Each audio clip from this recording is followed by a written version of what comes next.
For many reasons, a once bustling town can be abandoned. It mainly happens with mining towns. A person or company discovers a resource and makes a town, so they will have employees. Then they run out of the resource, and they run out of the town. The town slowly grows smaller until it's gone.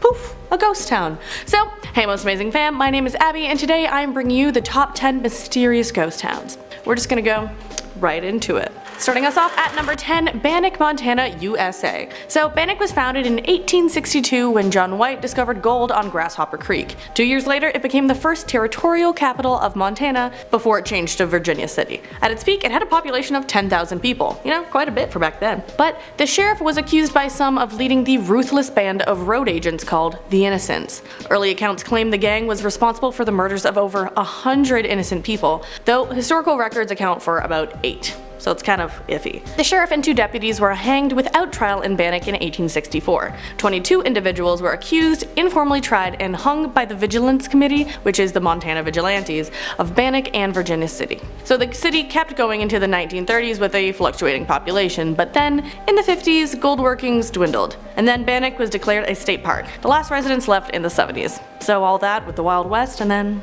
it's a state park now. Kinda funny. On to number 9, St. Elmo, Colorado, USA. So St. Elmo is the best preserved ghost town in all of Colorado, and it boasts the most hauntings and paranormal activity of any ghost town in the state. So it was settled in 1878 as Forest City and officially became St. Elmo in 1880. It was a gold mining settlement, just like many on this list, and the Mary Murphy mine recovered over $60 million worth of gold while it was in operation. It's just a lot of gold. But it's not a complete ghost town right now since it is privately owned with part-time inhabitants as of right now. You could even say the ghosts there are part-time inhabitants too. The most famous one is Dirty Annie. Her real name was Annabelle Stark, but she got her nickname Dirty Annie after her mother passed away. Annie and her brother were left to run the hotel their mother used to run while their father was in the mines. Since their mother was harsh and strict on cleanliness, after her passing, Annie would walk around in filthy clothing with her hair in a mess as a form of quiet rebellion. But anyways, some people say they have still seen her walking around the town, just strutting her stuff, hair a mess, filthy clothes. And then those who inherited the hotel swear the hotel went cold and all of the doors slammed shut when their grandchildren were playing inside. So could that have been Dirty Annie as well? Just toying with the kids? Number 8, Bodie, California, USA. So this ghost town sprung up after William Bodie hit gold in 1859. Then from 1877 to 1882 it had more than 10,000 residents and produced over 35 million in gold and silver. Also, at one point there were reported to be 65 saloons in town in addition to brothels, gambling halls, and opium dens. Like, it was the Wild West after all, but that's a lot of saloons. But sometimes that mix of money, gold, and alcohol would lead to unexpected fatalities. Newspapers reported that townspeople would ask in the mornings, "Have we a man for breakfast?" I don't know how to do a southern accent. Anyways, that meant, did anyone get killed last night? Because that's just how it was there.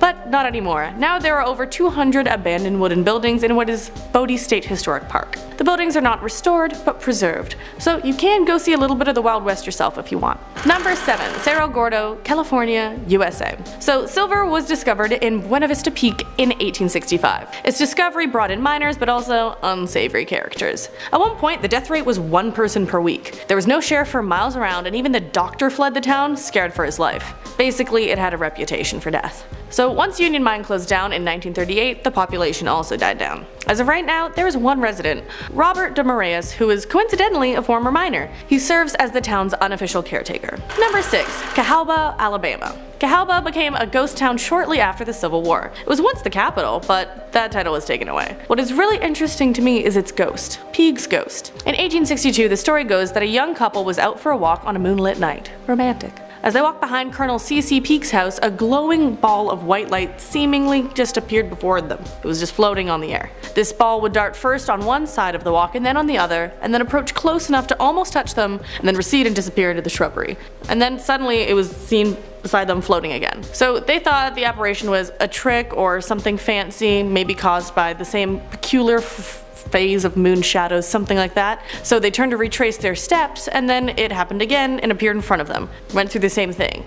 So at this point, the man and his lady determined to test the materiality of the object, but then he tried to grab it, and then it darted just beyond his reach, disappeared, saw not again. Other people have seen it, and the glowing light, will-o-wisp, or whatever it was, from then on was known as Peague's ghost. Number 5. Kennecott, Alaska, USA. Up and to the left in Alaska is Kennecott. It was once a thriving 20th century copper mining town, town and it is now desolate. From 1911 to 1938, Kennecott employed as many as 300 people in the mill town and 300 in the mines. It processed nearly $200 million worth of copper, but once the copper tapped out, the company that established the town quickly withdrew from the settlement. Kennecott Copper Corporation left abruptly and left behind their equipment, buildings, and belongings. So now the National Park Service and tour operators offer guided access to several historic buildings, including the 14-story concentration mill. That'd be something fun to see, I think. In that mill, they apparently talk about the tales of lucky fortunes, frontiersmen, and tragic endings that occurred in the remote wilderness.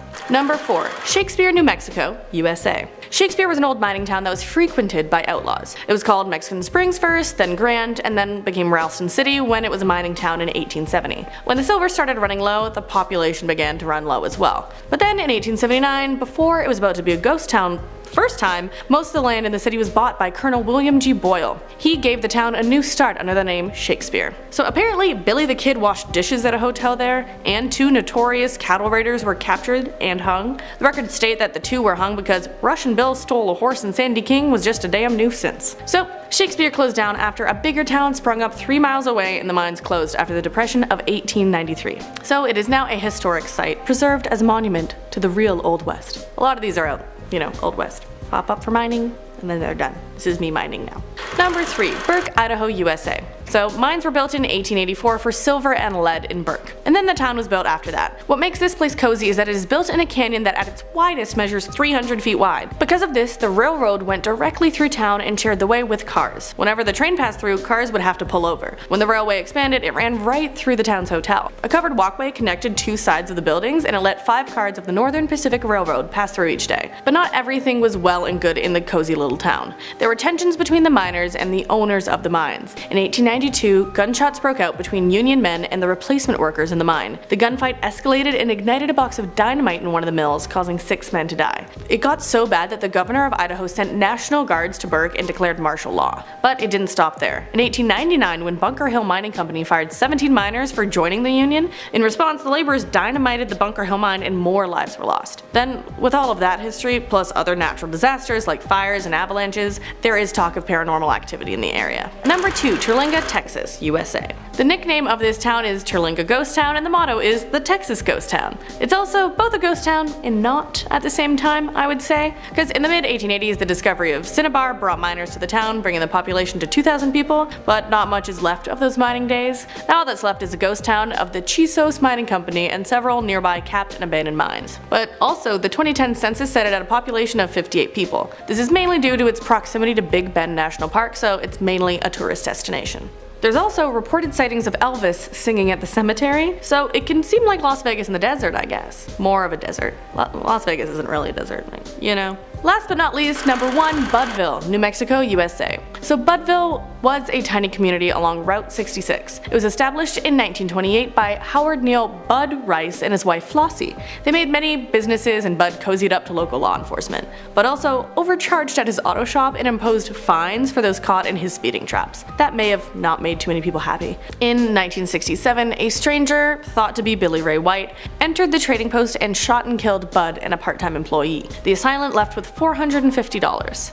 That day changed the nickname of Budville to Bloodville, literally. Budville was still occupied until 1979 when Bud's widow Flossie passed away, and so it's now a ghost town, bought and sold many times throughout the years. Even though Route 66 isn't used, it has its own exit and entrance off the interstate because he cozied up to people that much. But those are the top 10 mysterious ghost towns I have for you today. I'll have you know that number 2, Terlinga, is also home to both of the original chili cook-offs, the Chili Appreciation Society International and the World Chili Championship. I thought I'd mention it because I just really like chili. It's so good. Yeah. Comment below if you like chili. No, I'm kidding. Comment below if you would ever investigate or maybe even live in one of these ghost towns, and while you're down there, make sure to give us a like and subscribe and ring that bell to be notified when we post. I've been your host Abby, and until next time, have a good one and goodbye.